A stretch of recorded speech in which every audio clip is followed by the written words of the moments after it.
تو یہ بات ذہن میں رکھیے کہ جہاں خیر کا کوئی تناور درخت موجود ہو، جس کے سائے میں لوگ بیٹھ کے دھوپ سے بچ سکتے ہوں اور تھوڑی دیر آسودگی پا سکتے ہوں، ایسے درختوں کو کوئی کاٹنے لگے تو ان کے ہاتھ پکڑنے چاہیے کہ میاں یہ درخت نہ کاٹو، یہ تو پورے علاقے کے لیے شجر سایہ دار ہے، یہ تو پھل بھی فراہم کرتا ہے، یہ تو سایہ بھی دیتا ہے، تھکے ہوئے مسافر یہاں رکتے ہیں اور تھوڑی دیر کے لیے ٹھہرتے ہیں اور یہاں آسودگی پاتے ہیں۔ تو معاشروں کے وہ اشخاص جو لوگوں کے لیے خیر کا باعث ہیں وہ شجر سایہ دار کی طرح ہے، ایسے لوگوں کی حوصلہ افزائی کرنا یہ نیکی کی ترویج اور نیکی کی اشاعت کے مترادف ہے۔ تو اس لیے ہمیں اپنی زندگیوں کو اس طرح سے ڈھال لینا چاہیے کہ ہم لوگوں کے لیے نفع کا سبب اور نفع کا ذریعہ ہو۔ شیخ سعدی فرماتے ہیں کہ کسی نے حجاج بن یوسف، یہ بڑا ظالم شخص تھا اور اتنا ظالم شخص تھا کہ حضرت حسن بصری کہا کرتے تھے کہ پچھلی امتوں کے سارے لوگ اپنے ظالم لے آئیں اور ترازو کے ایک پلڑے میں ان کو بٹھا دیں اور دوسرے پلڑے میں ہم حجاج بن یوسف کو بٹھا دیں تو یہ پلڑا پھر بھی بھاری ہوگا۔ اتنا بڑا ظالم شخص تھا۔ 70,000 شخص اس نے اپنی تلوار سے، اپنے ہاتھ سے خود قتل کیے۔ 70,000 اشخاص کا قاتل ہے، ایک صحابی رسول کا قاتل، اور 90,000 لوگ اس کے حکم سے کٹے، جن کو اذیتیں دی، جیلوں میں ڈالا، تکلیفیں پہنچائیں، وہ ایک لمبی کہانی۔ تو 70,000 لوگوں کا قاتل، تو اس کے سامنے کوئی اونچا بولتا تو بس گردن کاٹ دیتا، لیکن اللہ کے بندوں کو تو کوئی خوف ہی نہیں ہوتا۔ تو ایک شخص آیا بصرے میں اور وہ بڑا درویش تھا اور لوگ اس سے ملنے جاتے، تو حجاج بن یوسف نے بھی دربار میں بلا لیا۔ تو اس کو کہتا ہے کہ بتاؤ میرے لیے سب سے اچھا وظیفہ کون سا ہے؟ وظیفہ بھی پوچھتا ہے تو بڑی تڑی سے پوچھ رہا ہے، بتاؤ میرے لیے کون سا اچھا وظیفہ ہے؟ میاں بزرگوں کے پاس تو ادب اور لجاجت اور محبت سے ہی ہے، لیکن اس کا انداز ہے، بتاؤ میرے لیے کون سا اچھا وظیفہ ہے؟ تو اس نے کہا تیرے لیے سب سے بہتر وظیفہ یہ ہے کہ تو دوپہر تک سویا رہا کر۔ اس نے کہا یہ کون سا وظیفہ ہوا؟ کہا اس لیے کہ کم از کم دوپہر تک لوگ تیری شر سے بچے رہیں گے اور اتنی آگ تیرے لیے کم ہوگی، ورنہ تو جو ظلم کر رہا ہے، جو زیادتیاں کر رہا ہے، صبح اٹھتا ہے تو کتنے بندوں کے قتل کا ناشتہ کرتا ہے، پھر اس کے بعد دوپہر کو، پھر سے پہر کو، تو بہتر ہے کہ کم از کم جو صبح کے وقت قتل ہوتے ہیں تیری تلوار سے وہ تو بچ جائیں گے اور تیرے نامہ اعمال میں کچھ گناہ کم ہوں گے۔ تو تیرے لیے سب سے بہتر وظیفہ یہ ہے کہ تو دوپہر تک سویا رہے، سارا دن سو سکے تو اور زیادہ بہتر ہے۔ تو شیخ سعدی شیرازی یہ سارا واقعہ لکھتے ہیں اور لکھنے کے بعد کہتے ہیں کہ جس شخص کا سونا اس کے جاگنے سے بہتر ہے، اس کی زندگی، اس کی موت اس کی زندگی سے بہتر ہے۔ جس شخص کا سویا رہنا اس کے جاگنے سے بہتر ہے، اس کی موت اس کی زندگی سے بہتر ہے۔ میں اور آپ اپنے آپ کو ایسے بنائیں کہ ہم جئیں تو لوگ ہماری زندگی کی دعا کریں، اور ہم مریں تو لوگوں کو ایسے لگے کہ جس طرح کوئی شجر سایہ دار ہٹ گیا ہے اور ہم ایک سائے سے نکل کے کڑکتی دھوپ میں آ گئے ہیں۔ نہ یہ کہ جب ہم اس دنیا سے جائیں تو لوگ شکر کریں کہ خس کم جہان پاک، کہ شکر ہوا کہ جو ہے وہ جان چھوٹی۔ بعض برے لوگ کسی رشتہ داروں میں ہوں تو کسی تقریب میں نہ آئیں تو لوگ کہتا ہے شکر ہے آج وہ نہیں آیا، چین کا سانس لیں گے۔ کلاس روم میں نہ آئے کوئی شریر آدمی تو سارے شکر ادا کرتے ہیں، استاد بھی دل میں کہتا ہے شکر آج فلاں شریر نہیں آیا۔ تو ایسا نہ ہو بلکہ تمہاری کمی محسوس کی جائے، لوگ کہیں کہ یار اس کے بغیر تو ماحول میں جو ہے وہ نور ہی نہیں پیدا ہوتا، ماحول سجتا ہی نہیں ہے۔ وہ مہتاب تھا ستاروں میں، وہ پھولوں میں گلاب تھا، اس کے دم سے ہی بہار تھی، ہماری ساری رونقیں تو اس کے دم سے۔ تو اپنے آپ کو نفع بخش بنائیں، اپنے آپ کو جو ہے وہ خیر کا نمائندہ بنائیں، آپ کو دیکھ کر کے لوگوں کے چہروں پہ مسکراہٹ آئے، لوگوں کے غم غلط ہوں، لوگوں کی تکلیفیں دور ہوں، اور آپ کے رویے ہی تکلیفیں دور کریں۔ تو جب آپ کے رویے لوگوں کے تکلیفیں دور کرنا شروع ہو جائیں گی تو پھر جب اللہ آپ کو کوئی اور وسائل بھی عطا کرے گا تو پھر آپ لوگوں کے دکھ بانٹنا شروع کر دیں گے۔ جس شخص کے وجود کا حصہ لوگوں کی تکلیفیں دور نہیں کر سکتا، پھر اس کا مال بھی لوگوں کی تکلیفیں دور نہیں کرتا۔ وہ جو اجتماعی شادیاں بھی کر رہا ہوتا ہے تو اس کا بھی حظ نفس ہوتا ہے کہ میں اخباروں میں چھپوں اور فیس بک پہ میری تصویریں آئیں، اور وہ غریبوں کی غربت کا مذاق ہی اڑا رہا ہوتا ہے۔ اس لیے سراسر لوگوں کے لیے خیر کا باعث بن جاؤ، خیر کا ذریعہ بن جاؤ، تمہارے عمل سے، رویے سے کسی کو تکلیف نہ ہو۔ آپ اگر مجھے پوچھیں کہ مسلمان کی حقیقی تعریف کیا ہے تو میں کون ہوں کہ تعریف کروں؟ اللہ کے محبوب سے پوچھتے ہیں۔ حضور نے ارشاد فرمایا کہ مسلمان کون ہے؟ المسلم من سلم المسلمون من لسانہ و یدہ۔ مسلمان کون ہے؟ جس کے ہاتھ سے، جس کی زبان سے دوسرا مسلمان محفوظ ہے۔ اور ہم جو تحیت المسلم رکھتے ہیں، یہ ہماری پہچان ہے نا۔ کوئی سلوٹ کرتا ہے، کوئی سینے پہ ہاتھ رکھ کے، کوئی سر جھکا کے، کوئی کسی طریقے سے، کوئی مسکراہٹ کر کے، سمائل دے کے بتاتا ہے کہ میں آپ کو دیکھا ہے، مجھے آپ اچھے لگے ہیں۔ ہر قوم کا کوئی نہ کوئی شعار ہے، اس کو کہتے ہیں تحیت۔ اب تحیت المسلم کیا ہے؟ السلام علیکم۔ اس کا کیا مطلب ہے؟ یہ ہم ضمانت دیتے ہیں، السلام علیکم، تیرے اوپر سلامتی ہو۔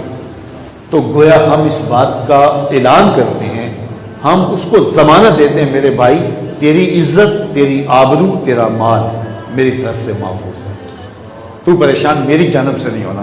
میں تجھے ضمانت دیتا ہوں، السلام علیکم، میری جانب سے تجھے کوئی پریشانی نہیں ہونی چاہیے، میں تجھے سلامتی کی ضمانت دیتا ہوں۔ اور وہ خوش ہو کے کہتا ہے وعلیکم السلام۔ اگر میرے بھائی تو مجھے سلامتی کی ضمانت دیتا ہے تو میں بھی تجھے سلامتی کی ضمانت دیتا ہوں۔ اب میں آپ کو کہوں السلام علیکم اور آپ مجھے کہیں وعلیکم السلام، تو کم از کم میرا اور آپ کا معاملہ تو ختم ہو گیا۔ میرا آپ کا تو الجھاؤ کوئی نہیں ہو سکتا۔ میں نے آپ کو امان دے دی، آپ کو سلامتی کی ضمانت دی، آپ نے مجھے دے دی۔ وہ ہارون الرشید کی دربار میں ایک قیدی لایا گیا جو سزائے موت کا مستحق تھا، تو اس کو پوچھا گیا تیری آخری خواہش کیا ہے؟ قتل کرنے لگے تو کہا میں بادشاہ سے ملنا چاہتا ہوں۔ تو بادشاہ کے دربار میں لایا گیا، خواہش پوری کی گئی۔ تو اس نے کہا السلام علیکم، داخل ہوتے دربار میں۔ ہارون الرشید نے کہا وعلیکم السلام۔ اب لے جاؤ اس کو جا کے کاٹ دو، اس کو پھانسی چڑھا دو، سولی دے دو، چونکہ اس کی آخری خواہش پوری ہو گئی۔ اس نے کہا یہ لوگ مجھے سولی نہیں دے سکتے۔ کہا کیوں؟ کہا بادشاہ نے مجھے سلامتی کی ضمانت دی۔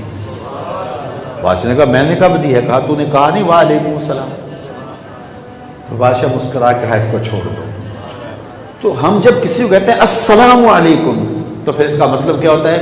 ہم ضمانت دے رہے ہوتے ہیں کہ تیرے مال کو مجھ سے کوئی خطرہ نہیں، تیری آبرو کو مجھ سے کوئی خطرہ نہیں، تیری عزت کو مجھ سے کوئی خطرہ نہیں، تیرے وجود اور تیری جان کو مجھ سے کوئی خطرہ نہیں۔ اور وہ بھی آگے سے کہ وعلیکم۔ یہ تحیت المسلم ہے، ہمیں سکھایا یہ گیا ہے۔ اس کی اگر روح ہم اختیار کر لیں اور ایک دوسرے کو جب ہم سلام یوں کریں تو ایک پرامن معاشرہ تشکیل پاتا ہے۔ آج تو مسلمانوں پر دہشت گردی کا الزام آ گیا نا۔ ہمارا دین ہی سلامتی کا دین ہے، ہمارا دین جس کا نام ہی سلام ہے، جو سلامتی سے نکلا ہوا، جس کا ماخذ ہی سلامتی ہے، اور ہمارا تحیت المسلم یہ السلام علیکم ہے۔ ہم نماز کے اندر بھی سلام پیش کرتے ہیں، اور جب نماز سے جو ہے باہر نکلتے ہیں تو اپنے اطراف والوں کو بھی سلام کہتے ہیں کہ تمہیں بھی سلامتی ہو، ادھر والوں تمہیں بھی سلامتی ہو۔ ہم تو سلامتیاں بانٹتے ہیں۔ تو ہمارا دین ہمیں نفع بخش بناتا ہے، ہمیں لوگوں کے ضرر کو دور کرنے کا ذریعہ بناتا ہے۔ لیکن ہم جب اپنی خواہشات کے اسیر ہو جاتے ہیں اور دین جو ہے وہ اپنے حقیقی معنوں میں ہمارے وجود میں نہیں اترتا، بلکہ ایک رسم کے طور پہ ہم دین کو اختیار کرتے ہیں، تو یہ لفظ صرف لفظ رہ جاتے ہیں اور اس کے معنی ہم سے رخصت ہو جاتے ہیں۔ تو اس لیے آئیے ہم دین کی حقیقی روح کو اپنے اندر جذب کریں۔ تو یہ بظاہر جو لفظ ہیں، یہ لفظ ہی ہمیں جو ہے وہ زندگی کا کرینہ اور زندگی کا جو ہے وہ خوبصورت رویہ سکھاتے ہیں۔ تو ہمارا دین ہمیں ہمارے وجود کو نافع بناتا ہے، اور ہم مخلوق کے لیے، اللہ کی مخلوق کے لیے، لوگوں کے لیے نفع بخش بنیں گے، لوگوں کی ضروریات کو پورا کریں گے، لوگوں کے دکھوں کو بانٹیں گے۔ میں نے کہا کسی کا دکھڑا سن ہی لے بعض اوقات تو اس کا غم غلط ہو جاتا ہے۔ میرے حضور کی خدمت میں ایک خاتون آئی اور اس نے کہا میں نے آپ سے کوئی باتیں کرنی ہیں، تو حضور نے کہا کرو۔ اس نے کہا یہاں نہیں کرنا۔ کہاں کرنی ہے؟ کہا باہر کھلے میدان میں آ جاؤ۔ کڑکتی دھوپ، حضور چلے گئے۔ اس نے جو باتیں شروع کی ختم ہی نہیں ہو رہی۔ یار کوئی مل جائے جو دل کا دکھڑا سنتا ہو، جو درد دل سننے کا سلیقہ جانتا ہو۔ پھر دل کرتا ہے کہ سب کچھ اس کے سامنے رکھ دیں، پھر اپنے بات کو مختصر کون کرتا ہے؟ اور پھر سننے والا اتنا حسین ہو. وہ کیا کسی نے کہا کہ اسی شوق میں کی ہیں تجھ سے ہزار باتیں، اسی شوق میں کی ہیں تجھ سے ہزار باتیں، تیرا حسن تیرے حسن بیاں تک دیکھو. اس نے جو دکھڑا شروع کیا، گھنٹے گزر گئے، صحابہ کو غصہ چڑھ رہا ہے، یہ عورت جو ہے وہ بس ہی نہیں کرتی ہے. تو کہتے اس کا توازن بھی کچھ ٹھیک نہیں تھا. تو خیر جب وہ اپنے انداز سے سارے دکھڑے بیان کر کے جانے لگی، گھنٹے لگ گئے، تو صحابہ آگے بڑھے، کہا حضور اس کا توازن عقلی ٹھیک نہیں، پورا مدینہ جانتا ہے، جس کے پاس کھڑی ہو جاتی ہے پھر جان نہیں چھوڑتی. آپ کا وقت قیمتی، بدن نازک، کار نبوت کی اہم ذمہ داریاں آپ کے کندھوں پہ، کڑکتی دھوپ میں آپ نے اس کو کھڑا کیا اور آپ نے ایسی عورت کو اتنا وقت دیا. حضور نے فرمایا عمر پورے مدینے میں اس بیچاری کی کوئی نہیں سنتا، میں بھی نہ سنتا. اور اس بڑھیا کو آواز دے کے کہا جب دکھ زیادہ ہو جائیں جہاں مرضی کھڑا کر کے اپنے دکھڑے سنا لیا کر، اپنے دکھڑے سنا لیا کر. تو بعض کا کسی کا دکھ سن لینے سے ہی اس کا غم غلط ہو جاتا ہے، اس کے غم میں کمی واقع ہو جاتی ہے. تو آئیے لوگوں کے لیے ہم خیر کا سبب بنیں، لوگوں کے لیے جو ہے وہ اچھائی کا ذریعہ بنیں. حضور نے جو بہترین انسانوں کی کہانیاں بیان فرمائی ہیں اور فرمایا ان میں سے کہ تم جو ہے وہ خیر کا سبب بنو لوگوں کے لیے شر کا ذریعہ نہ بنو. تو ہمارا وجود لوگوں کے لیے نفع بخش ہو، ہماری زبان سے، ہمارے ہاتھ سے، ہمارے قول سے، رویے سے، عمل سے، طرز زندگی سے، انداز معاشرت سے کسی کو تکلیف نہ پہنچنے پائے. ہمیں تو یہ بھی کہا گیا ہے، یہ بھی تلقین کی گئی ہے کہ اگر تمہارے ہمسائے غریب ہیں اور تم اپنے گھر کے اندر کوئی ایسی شے تیار کرنا چاہتے ہو جس کی مہک ان تک پہنچے گی، تو کہا کہ تم کوئی تھوڑی سی زیادہ کر لو تاکہ ان کے بچوں کے لیے بھی تحفہ بھجوا دو، تاکہ خوشیوں میں ان کو شریک کیا جا سکے. اور اگر تم نہیں کر سکتے تو کم از کم ایسا کرو کہ ایسے وقت میں وہ چیز تیار کرو کہ ان تک مہک نہ جائے، کہ ان کے بچوں میں جو احساس محرومی ہوگا اور اس کا مداوع تو ہوا نہیں، آپ کر نہیں سکے، تو وہ ان کو تکلیف ہوگی. تو آپ فرمایا کہ تم اس کو بھی ایسے انداز میں اس کھانے کو پکاؤ کہ اس کی مہک ان تک نہ پہنچے، جب وہ سو رہے ہوں یا ایسے زاویے میں اس کو پکاؤ. آپ باہر سے فروٹ بھی لے کر کے آتے ہیں اور ہمسائے اس قابل نہیں ہیں تو اس کو چھپا کے لے کے آؤ. یہ ہمارا دین ہمیں تلقین کرتا ہے. یا پھر تھوڑا سا ہمسایوں کے گھر بھی بھیج دو، اس سے کوئی فرق نہیں پڑتا ہے. ان کا جو بھیجو گے وہ ان کی قسمت کا ہے، تمہارے ہاتھ سے گئے، اجر تمہیں ملا ہے. دیکھیے وہ جب ہم جانور ذبح کرتے ہیں تو ذبح جانور کرتے ہیں، ثواب ہمیں ملتا ہے. یہ عجیب ماجرا ہے کہ بروز عید قرباں وہی ذبح بھی کرے ہے وہی لے ثواب الٹا، کہ ذبح بھی خود کرے، پھر پکائے بھی خود، کھائے بھی خود اور ثواب بھی خود کمائے. یہ رب نے نظام رکھا ہے. جس کا بھی رزق ہے، جس کے منہ کا لقمہ اللہ نے پہلے لکھا ہوا ہے. اب میرے غریب ہمسائے کا اگر آپ کے غریب ہمسائے کا لکھا ہے تو وہ تو لکھا ہے، میں نہیں دوں گا تو کوئی اور دے گا، یا اللہ اسے کسی اور ذریعے سے پہنچا دے گا. لیکن اگر میرے ہاتھ سے جا رہا ہے، اسی کا ہے لکھا، اور اللہ نے میرے ذریعے دلوایا تو ثواب میرے نامہ اعمال میں لکھ دیا. تو اللہ تعالیٰ جل شانہ ہمیں مخلوق خدا کے لیے نفع بخش بننے کی جو ہے وہ توفیق عطا فرمائے. یہ مختصر زندگی ہم خلق خدا کے لیے بہتری کے ضامن بن جائیں، ہمارا وجود خیر پھیلاتا رہے، روشنی اور اجالے بانٹتا رہے. وآخر دعوانا ان الحمدللہ.